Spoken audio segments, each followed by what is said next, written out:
Thank you, Counsel General.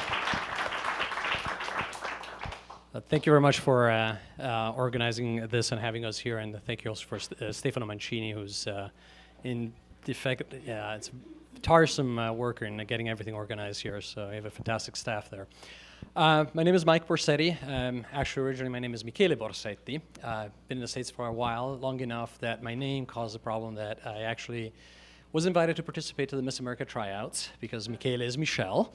And you know, I should have gone. I was busy, but in retrospect, that would have been a great thing to do. But so I kind of realized that Mike's probably better. But however, I have been in the States for 25 odd years, and the reason why I proposed to the consulate to have this talk here was come out from a personal recognition caused by my father passing away and realizing, getting up to speed to what was happening out there in the tax world, and especially when you're moving an account in Italy and you have to change into a different name, and they looked at me, are you U.S.? Yes, well, we're really not doing anything right now because there's this new law called FATCA. We don't know what it means for us, so for the time being, we're not putting anything in the U.S. residence. So okay, well, that's interesting. And I started digging a little bit more about what was going on. Look at it, and it's like, this is a complex area. It's changing and it's growing. So there's 7,500 and some 75,000 pages in the code that we are, I guess, all supposed to know what it means, what they are, 3.8 million words, those who have counted them. And it changes constantly. So it's a very complex aspect of taxation here.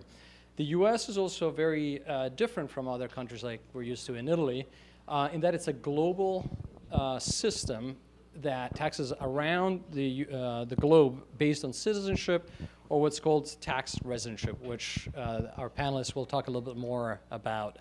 So unlike in Italy, where we use that if you don't live in Italy, you basically don't have to deal with the Italian tax authorities unless you have something in Italy. In the U.S., if you are a tax resident of the U.S., it affects everything that you have around the globe, no matter whether you are residing in the U.S. or not, or any of that.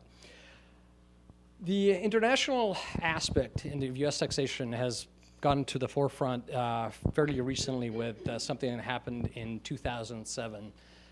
Somebody at UBS, the bank, you might have read in the newspapers, basically was a whistleblower, got a $140 million award, I think, for the work that he did, and basically alerted the tax authorities in the U.S. There was a bunch of Americans that were holding some assets at UBS, and they weren't declaring them.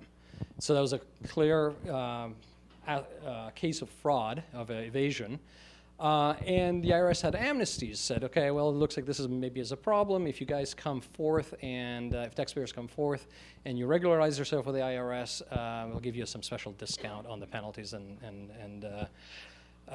interest. And well, 33,000 people showed up in the first two programs. $5 billion in penalties and tax and everything else were collected. There's a third program going on right now. So this is basically like, okay, they realize that there's a bit of an issue here.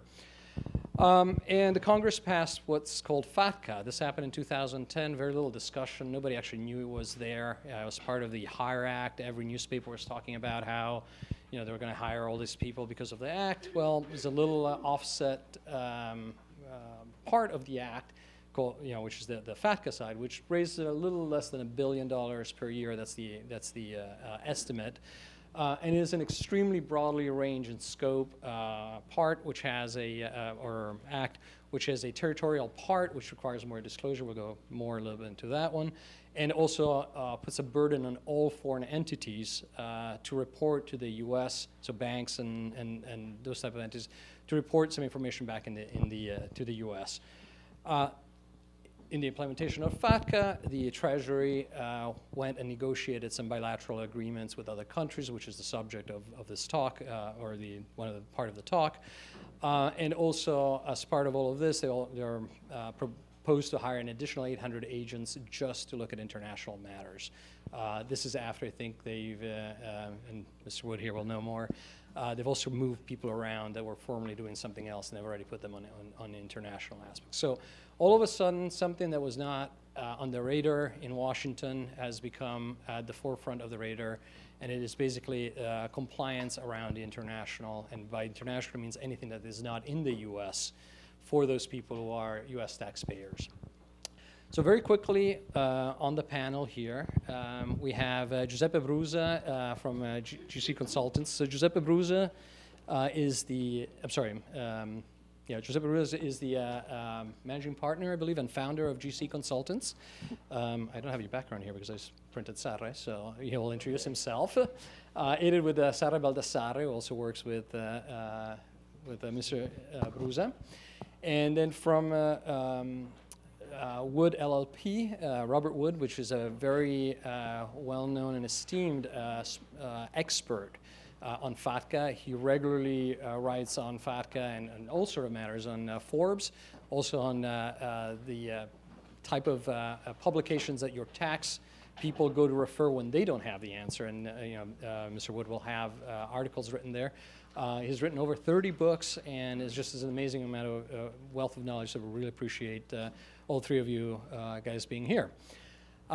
Quick formatting, we'll have a quick introduction, just some words from the panelists to give us a little bit more details of what the issues are and what is happening. We'll have a few questions and questions for the panel, and then open it up to everybody for their own questions.